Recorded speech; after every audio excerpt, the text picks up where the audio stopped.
നമസ്കാരം, ഞാൻ Deepthi. Chemmanur international jewellers Kaumudi ഹെഡ്ലൈൻസിലേക്ക് സ്വാഗതം. Powered by ARMC. തദ്ദേശത്തിൽ താളം ചവിട്ടി. തദ്ദേശ തിരഞ്ഞെടുപ്പിന് ഒരുക്കങ്ങളുടെ ആദ്യഘട്ടം. വാർഡ് പുനർനിർണയ സമിതി അംഗങ്ങളും തിരഞ്ഞെടുപ്പ് കമ്മീഷണറുമായി തിരക്കിട്ട കൂടിയാലോചനകൾക്ക് തുടക്കം. നവംബർ അവസാനം ഇലക്ഷൻ നടത്താമെന്ന നിലപാടിൽ സർക്കാർ. ഹൈക്കോടതിയിൽ സമർപ്പിക്കുന്ന സത്യവാങ്മൂലത്തിലെ പുതിയ തിരഞ്ഞെടുപ്പ് ഷെഡ്യൂൾ അനുസരിച്ച് വോട്ടെടുപ്പ് നവംബർ 23-നോ 25-നോ. 28-ന് വോട്ടെണ്ണലും ഫലപ്രഖ്യാപനവും പൂർത്തിയാക്കി പുതിയ ഭരണസമിതികൾ അധികാരമേൽക്കുന്നത് ഡിസംബർ 1-ന്. സർക്കാർ നിശ്ചയിച്ച തിരഞ്ഞെടുപ്പ് ഷെഡ്യൂൾ കോടതിയിൽ ചോദ്യം ചെയ്യില്ലെന്ന ധാരണയിൽ കമ്മീഷണർ കെ ശശിധരൻ നായർ. കോടതി സമ്മതിച്ചാൽ പുതിയ 28 മുനിസിപ്പാലിറ്റികളിലും കണ്ണൂർ കോർപ്പറേഷനിലും വോട്ടെടുപ്പ് പുതിയ വാർഡ് പട്ടിക പ്രകാരം.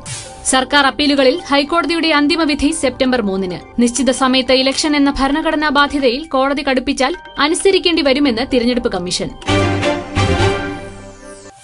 കായലോളങ്ങളിൽ കണ്ണീർ പൂക്കളം. കൊച്ചിയിലെ യാത്രാ ബോട്ട് ദുരന്തത്തിൽ മരണം 8ആയി.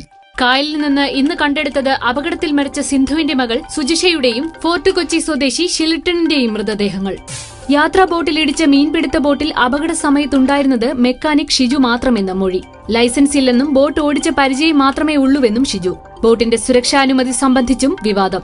35 വർഷം പഴക്കമുള്ള യാത്രാ ബോട്ടിന് സുരക്ഷാ സർട്ടിഫിക്കറ്റ് നൽകിയിരുന്നത് 2017 വരെ. അനുമതി നൽകിയത് പരിശോധന കൂടാതെയെന്ന ആക്ഷേപം. അപകടത്തിൽ ബോട്ട് പിളർന്നു മുങ്ങിയത് കാലപ്പഴക്കം കാരണം.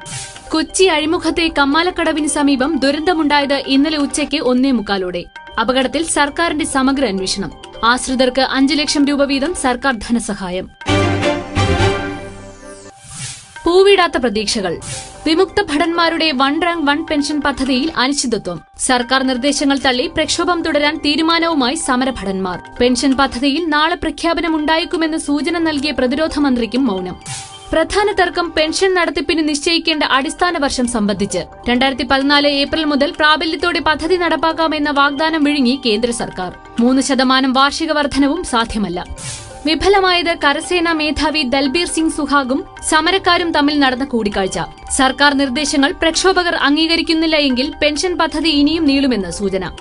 മോദിയുടെ തിരഞ്ഞെടുപ്പ് വാഗ്ദാനമായ പദ്ധതി നടപ്പാക്കണമെന്നാവശ്യപ്പെട്ട് ജന്തർ മന്ദറിലെ സമരം തുടങ്ങിയത് 2 മാസം മുൻപ്.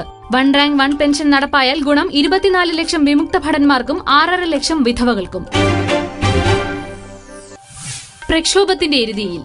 പിന്നാക്ക സംവരണം ആവശ്യപ്പെട്ട് ഗുജറാത്തിലെ പട്ടേൽ സമുദായത്തിന്റെ പ്രക്ഷോഭത്തിന് തുടർച്ച. സംഘർഷങ്ങളിൽ മരണം 9ആയി. ലാത്തിചാർജിലും ആക്രമണങ്ങളിലും നിരവധി പേർക്ക് പരിക്ക്.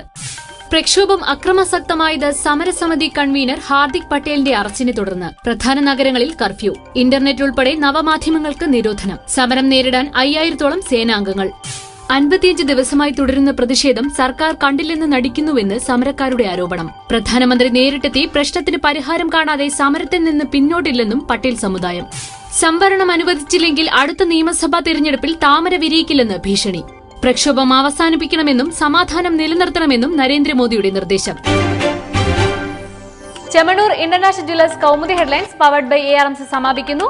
അടുത്ത ഹെഡ്ലൈൻസ് 1 മണിക്കൂറിന് ശേഷം. നമസ്കാരം.